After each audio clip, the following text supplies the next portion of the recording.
Assalamualaikum warahmatullahi wabarakatuh. My name is Andi Sertno Utami. You can call me Anjas. I am from 12I Medical Laboratory Technology. So I will thank you because for this type I can stand up here now. I explain my job, that is blood sedimentation rate Westergen method. Latar belakang Undang-Undang Nomor 36 Tahun 2009 tentang Kesehatan perlu menetapkan peraturan pemerintah tentang pelayanan darah. Pemeriksaan laju endap darah atau LED didefinisikan sebagai kecepatan pengendapan sel eri dalam plasma. Hasil pemeriksaan digunakan sebagai penanda non-spesifik perjalanan penyakit, khususnya memantau proses inflamasi dan aktivitas penyakit akut. Rumusan masalah. Mengapa harus dilakukan pemeriksaan laju endap darah metode Westergen? Tujuan: untuk mengetahui hasil pemeriksaan eri mengendap dalam suatu tabung vertikal selama 1 jam. Landasan teori. Laju endap darah atau LED adalah mengendapnya eri dari sampel darah yang akan diperiksa dalam suatu alat tertentu yang dinyatakan dalam mm per jam. Proses pengendapan eri terjadi dalam 3 fase, yaitu eri mulai sering membentuk Rayleigh. Fase kedua, pengendapan eri dengan cepat karena telah terbentuk Rayleigh, sehingga partikel-partikel eri lebih besar. Kemudian fase ketiga, kecepatan pengendapan eritrosit berkurang karena sudah mulai terjadi pemantapan eritrosit. Blood sedimentation rate examination. Purpose: to inform to the reader, listeners, audience, viewers how to check blood sedimentation rate. Tools: number 1, Westergen tube. Number 2, fillers. Number 3, cover rubber.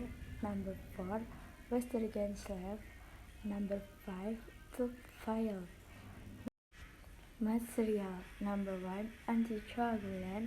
Number 2, blood sample. Step: number 1, dilute the blood using an anticoagulant then homogenous.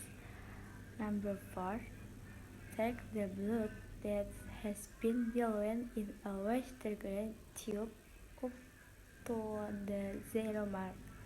Number 3, put the tube on the Westergen rod in a vertical position. Keep it away from vibration.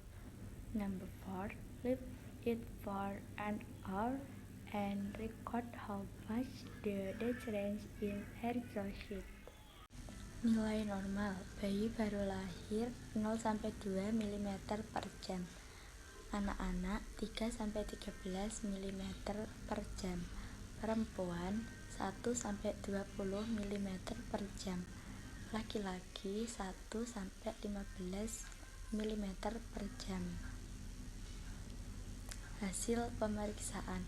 Setelah dilakukan pemeriksaan laju endap darah metode Westergen, hasil pemeriksaan menunjukkan hasil 87 mm per jam. Pembahasan.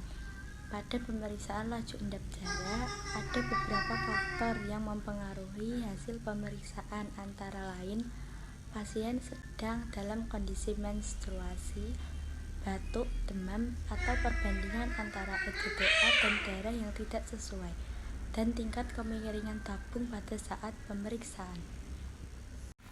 Kesimpulan: pada pemeriksaan laju endap darah yang saya periksa, didapatkan hasil 87 mm per jam, di mana hasil tersebut melebihi nilai normal laju endap darah probandus perempuan.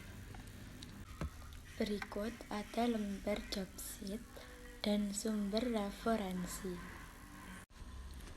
That's all my presentation explained for this project.